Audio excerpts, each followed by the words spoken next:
Hola, bienvenidos al módulo 3, Introducción al enfoque de género en los derechos humanos. Ustedes acaban de ver un video introductorio que es de la BBC, que pues espero que muchos no se hayan sorprendido con el resultado de la respuesta, pero para los que sí, o si fue generalizado, pues vemos ahí un ejemplo de lo que es como nuestro sesgo respecto de los roles de género. Y en esta oportunidad vamos a concentrarnos en hablar como de todo eso. El video tiene la intención de como de despertar ese escozor o esa incomodidad cuando nos damos cuenta de la respuesta y que muchos de nuestros presupuestos, que no necesariamente están malintencionados, pues llevan ahí un sesgo discriminatorio, ¿sí? Entonces, en este módulo 3, que les repito se llama Introducción al enfoque de género en los derechos humanos, veremos los siguientes contenidos: los conceptos básicos de género y de derechos humanos, luego la evolución del enfoque de género en el marco internacional de los derechos humanos y finalmente la importancia de la perspectiva de género para la promoción de los derechos humanos. Dicho esto, y ya con la incomodidad causada por el video, entonces hablemos de los conceptos básicos del género. Para abordar el concepto de género, que es, digamos, como complejo, y muchos lo abordamos o lo decimos con cierta ligereza en términos de que es algo que ya está como muy repetitivo culturalmente, ¿sí? Pero que realmente no conocemos como todas sus dimensiones, o tal vez por el desconocimiento del concepto como tal, entendemos que no es tan relevante como podemos creer y pensamos a veces que es solamente como un pretexto. Veamos entonces de verdad las complejidades que hay en este concepto para que desde la comprensión de esas nociones tengan más herramientas para su ejercicio profesional en la protección de los derechos humanos. Entonces, para abordar el concepto del género, vamos a acudir a varias fuentes filosóficas. Vamos a referirnos principalmente a lo extrajurídico. ¿Por qué? Porque el género es un concepto que se construye por fuera del derecho, pero que luego se trae al derecho. De manera que tendremos que ir a los orígenes y a la composición del concepto. Y como les digo, se da en un campo que no es el jurídico. Entonces, dicho esto, es preciso, digamos, como advertir que el concepto de género, como el género mismo, no es estático. No es como una definición básica que podamos encontrar en el diccionario. Claro, en el diccionario hay definiciones de género, pero que no condensan y no contemplan todo lo que necesitamos saber del género para lo que respecta a los derechos humanos. Entonces, las concepciones, digamos, que brinda el derecho y sus fuentes, retomando un poco lo que acabo de decir, son cortos y son relegados, ¿sí?, respecto a las definiciones que se dan actualmente en el ámbito sociocultural, filosófico y biopolítico mundial. Biopolítico, bien, porque estamos hablando de la vida, estamos hablando de las personas, de los seres humanos, bien. Y esas dinámicas que son claramente socioculturales también son netamente y esencialmente biopolíticas. Entonces, entender qué es el género y cómo se reconoce es, desde luego, pues trascendental, no solo para efectos de este curso, aunque pues digamos es lo que busca el curso, pero esto va más allá, ¿cierto? Porque también entendiendo el género y sus complejidades, buscamos y podremos dilucidar esa estrecha relación, por no decir que es lo mismo, ¿sí?, con la dignidad humana, con la libertad y con la identidad. Todos estos tres conceptos, bueno, estos tres derechos o principios, ¿cierto?, los encontramos como parte de los paquetes de derechos fundamentales para cualquier país que reconozca los derechos humanos. De manera que entender el género nos va a permitir no solamente comprender mejor la jurisprudencia y las normas colombianas y ejercer también, digamos, como con mayor cautela y con mayores herramientas el ejercicio profesional en la defensoría, sino que también nos va a permitir acercarnos, digamos, como más armados y a las, digamos, como dificultades y retos del derecho internacional. Dicho esto, entonces, preguntémonos qué es el género.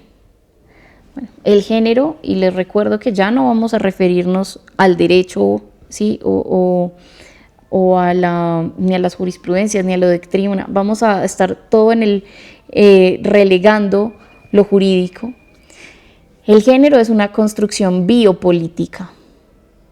La política no la pueden considerar para efectos de lo filosófico y de lo que tiene que ver con este curso, con el tema de los partidos políticos y digamos como la democracia representativa o la democracia participativa, sino que entendemos la política como las interacciones entre los seres humanos, como un tipo de las dinámicas sociales.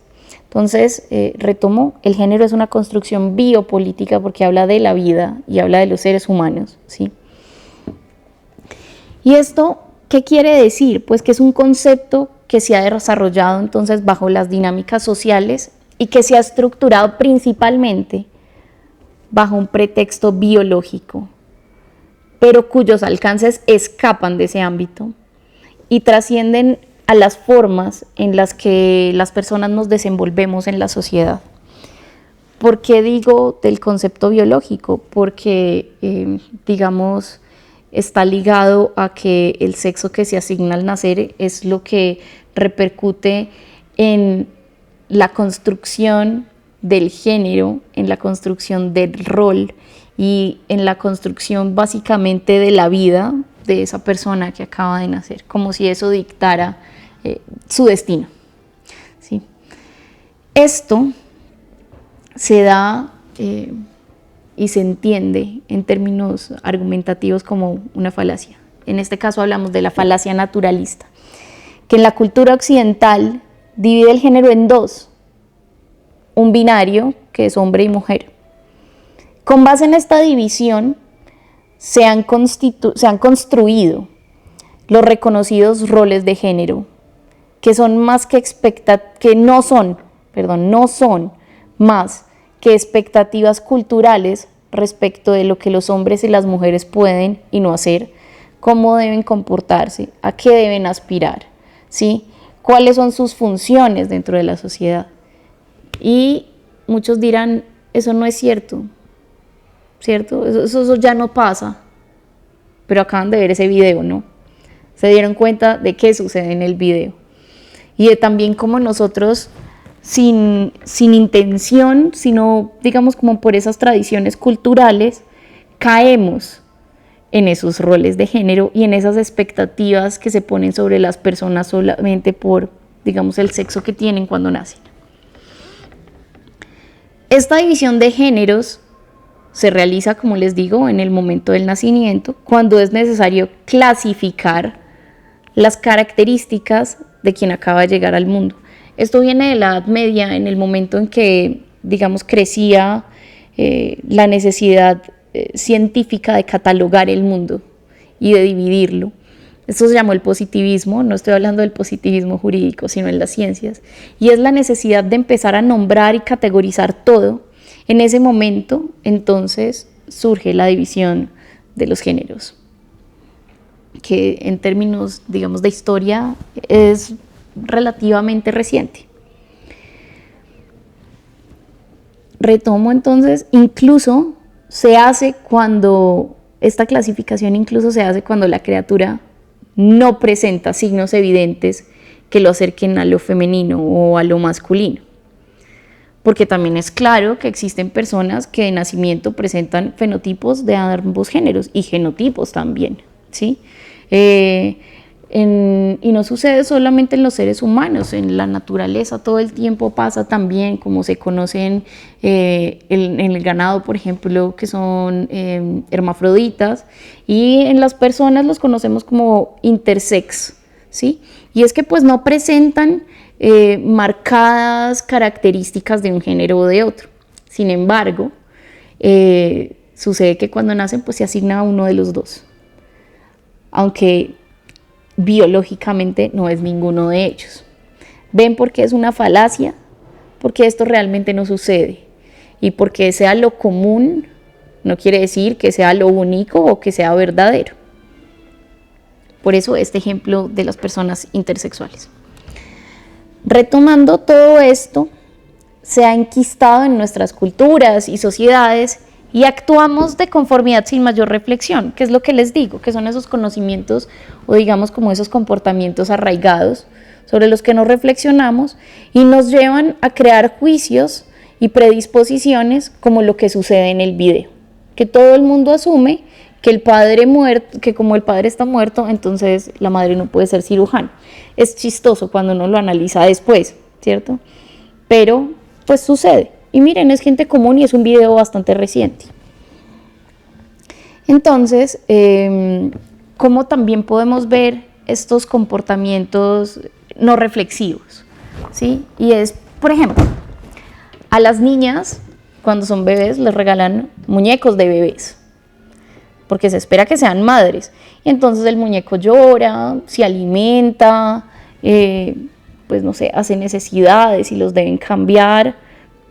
Mientras que a los niños, por ejemplo, pues se les dan juegos de construcción, legos, sí, o de aventura, que fomentan su creatividad y desde luego su libertad.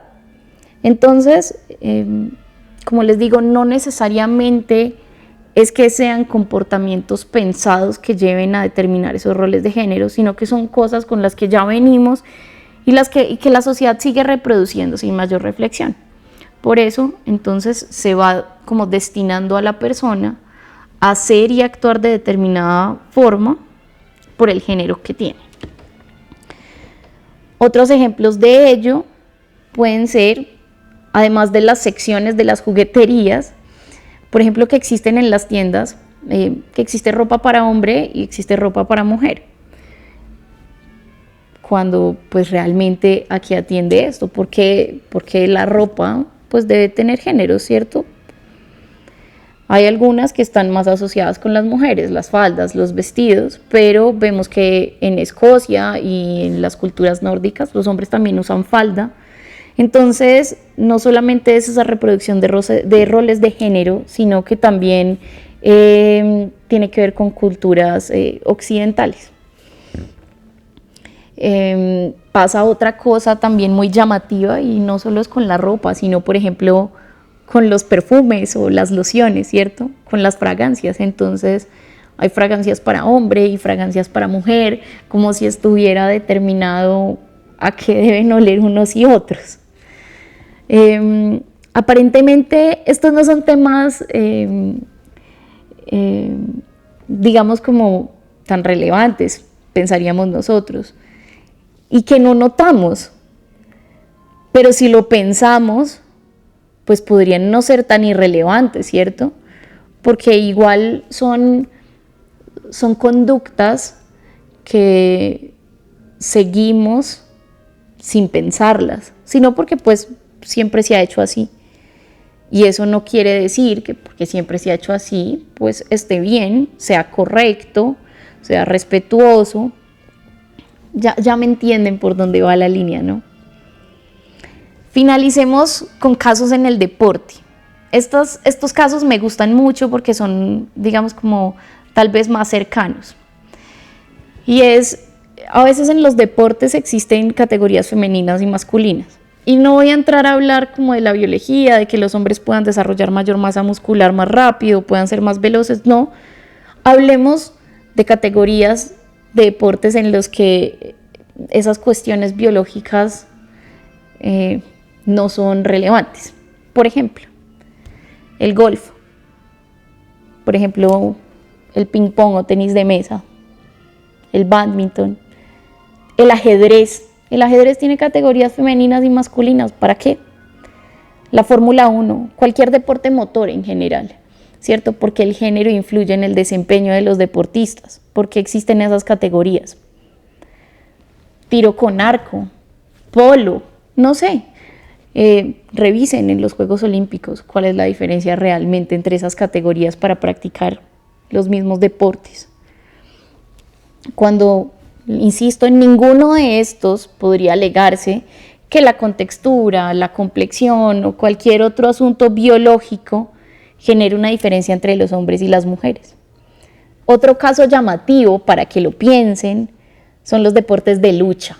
Por ejemplo, el boxeo, las artes marciales mixtas, la lucha grecorromana, bueno, cualquiera de estos. Ustedes dirán, pues ¿cómo no va a haber diferencia? Pues recuerden que las categorías en estos deportes se dan por el peso, ¿sí? De manera que el peso es un factor objetivo, por lo tanto, pues el género debería ser irrelevante para ello, ¿no? Entonces, la pregunta es, ¿cuál es la lógica que aplica acá? ¿Tiene que ver con esos roles? ¿O tiene que ver con la discriminación pensando que de pronto las mujeres no pueden competir en esos mismos casos en los que su situación biológica es completamente irrelevante para la práctica del deporte? ¿Sí? Es como para que pensemos, así como el video, para de pronto generar esa incomodidad y ya no actuemos de manera tan, digamos, como reactiva, sino más reflexiva.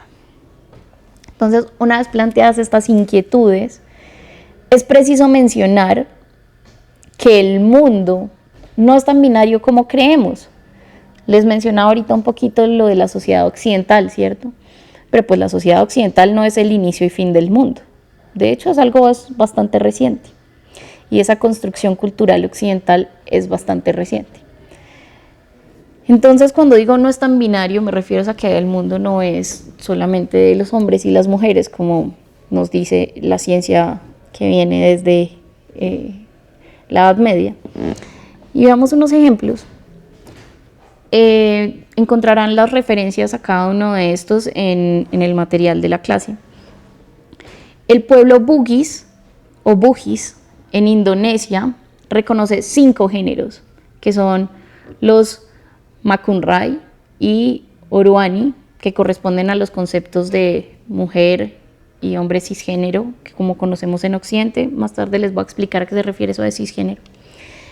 Los Kalalai, que nacen como cuerpos femeninos, pero asumen roles de género tradicionalmente masculinos. Pueden llevar camisa y pantalones, fumar cigarrillos, llevar el pelo corto y realizar trabajos manuales, por ejemplo. Y por otro lado están los Kalabai, que nacen con cuerpos masculinos, pero asumen roles de géneros femeninos. Usan vestidos y maquillaje, se dejan crecer el pelo. El quinto género, Bugis, es el Visu o Visu, que no se considera ni masculino ni femenino, sino que representa la totalidad de los espectros del género. Entonces veamos que el mundo, insisto, no es como siempre lo hemos conocido, no es ese binario. Por otro lado, en las culturas indígenas, en las regiones del estado de Oaxaca, en México, Samoa y Madagascar, se ha aceptado la idea del tercer género durante siglos. Sí, estoy hablando de que esto existe en términos prejurídicos, como conocemos el derecho hoy. La tribu Navajo en Estados Unidos reconoce un tercer género también, que identifican como two souls o dos espíritus, y esto está reconocido también en el derecho de Estados Unidos. Más recientemente, esta lista de países que reconocen un tercer género en sus jurisdicciones se amplía así. Por ejemplo, Australia en 2014, Nueva Zelanda, Nepal en 2007, Pakistán en 2009, Bangladesh en 2013, India en 2014, Canadá en 2017, Malta en 2015 y Kenia en 2014, solamente por mencionar algunos. Argentina está en esa vía, Colombia también. Así como estos, existen entonces más casos alrededor del mundo y a lo largo de la historia. lo que nos permite concluir que el mundo no es blanco y negro, sino un espectro de grises. O para hacer un guiño como a las banderas de la diversidad, es como un arcoíris de muchísimos colores. Usemos ese arcoíris como cortinilla para explicar que existe una diferencia entre género y la orientación sexual. A modo reduccionista podríamos decir que el género es la identificación individual de cada persona, que puede ser hombre, mujer, intersexual, two souls o calalai, como vimos en los casos anteriores. Mientras que la orientación sexual o identidad sexual se refiere a las preferencias sexuales. Este tema lo desarrollaremos entonces con mayor amplitud en el módulo que sigue y prepárense porque veremos, espero que no sean muchos conceptos nuevos, pero vamos a ver bastantes conceptos para tener suficientes herramientas en aras de desarrollar esta, digamos, como esta sensibilidad respecto de los asuntos de género para sus respectivos oficios.